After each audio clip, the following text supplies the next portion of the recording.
Everyone welcome to my channel. నేను ఈరోజైతే egg curry నా స్టైల్లో నేను ఎలా చేసుకుంటానో అదే మీతో షేర్ చేసుకుంటున్నాను. నా ఛానల్ ఎండ్ వరకు చూసి ప్లీజ్ మీకు ఇంట్రెస్ట్ ఉన్నట్లయితే ఛానల్ సబ్స్క్రైబ్ చేసుకోండి. మీరు ఎలా చేస్తారో నా కామెంట్ బాక్స్లో అయితే కామెంట్ అయితే చేయండి. చాలా టేస్టీగా ఈజీగా ఇన్స్టెంట్గా చేసుకోవచ్చు, చాలా బాగుంటుంది.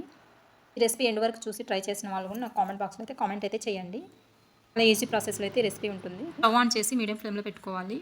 కడాయి పెట్టుకున్న తర్వాత కర్రీలోకి కొంచెం ఆయిల్ ఎక్కువగా ఉంటేనే బాగుంటుంది. ఆయిల్ హీట్ అయిన తర్వాత జీలకర్ర, ఆవాలు, కొంచెం శనగపప్పు, ఈ కర్రీలోకి ఎండుమిర్చి, పచ్చిమిర్చి 2 తీసుకుంటే బాగుంటుంది. నెక్స్ట్ కరివేపాకు. ఈ పోపు అంతా కొంచెం హీట్ అయిన తర్వాత ఇప్పుడైతే ఆనియన్స్ అయితే తీసుకోవాలి. ఆనియన్స్ వేసుకున్న తర్వాత కొంచెం అయితే సాల్ట్ వేసుకోండి. నేనైతే వేయలేదు, లాస్ట్లో ఫైనల్గా వేస్తాను. చాలామంది అయితే ఈ టైంలోనే వేసుకుంటారు. ఆనియన్ తర్వాత అయితే కొంచెం గార్లిక్ అయితే నేను వేసుకున్నాను. ఇదంతా మిక్స్ చేసుకొని ఇదంతా వేగిన తర్వాత ఆనియన్స్ ఎప్పుడైతే ట్రాన్స్పరెంట్గా కనిపిస్తాయో అప్పుడు వచ్చేసి టమాటాలు అయితే వేసుకోవాలి. టమాటా ఆనియన్స్ బాగా మిక్స్ చేసుకున్న తర్వాత కొంచెం అయితే లిడ్ క్లోజ్ చేసి 1 మినిట్ లిడ్ క్లోజ్ చేసి పెట్టినామంటే ఆవిరికంతా బాగా స్టీమ్ అయిపోయి ఉడుకుతుంది. నెక్స్ట్ ఇదంతా ఉడికిన తర్వాత ఇలా చూపిస్తున్నట్లుగా ఒకసారి మిక్స్ చేసుకొని చెక్ చేసుకోవాలి ఉడికినాయా లేదా అని. నెక్స్ట్ తగినంత సాల్ట్, పసుపు, కారం పొడి, ధనియా పౌడర్ కూడా వేసుకోవాలి.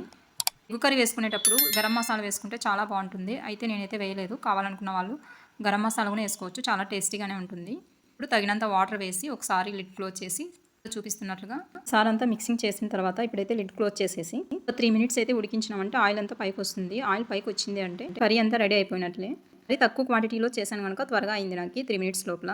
మనం ఎగ్స్ బాయిల్ చేసుకున్నాం కదా, ఆ ఎగ్స్ బాయిల్ చేసుకున్న వాటిని అయితే వేసేసి ఒకసారి రీహీట్ చేసుకుని ఒకసారి మిక్స్ చేసుకోవాలి. వీడియోలో చూపిస్తున్నట్లుగా స్టెప్ బై స్టెప్ చేసుకున్నామంటే చాలా ఈజీ ప్రాసెస్లో అయితే చేసుకోవచ్చు, చాలా టేస్టీగా ఉంటుంది.